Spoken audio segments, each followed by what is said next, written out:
నేను యేసన్న గారి గురించి ఒక మాట విన్నానండి, మీరు కూడా వినే ఉంటారు.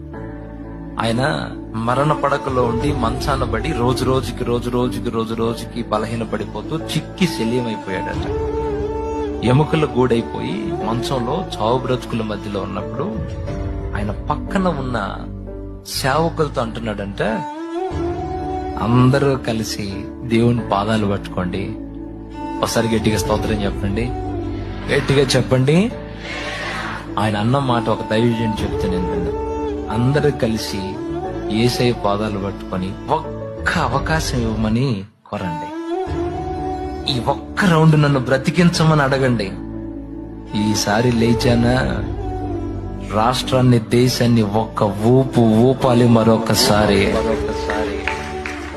యేసయ్య కొరకు కదిలించాలి ప్రాంతాలని, సాతాను కోటలు కూల్చాలి. అడగండి.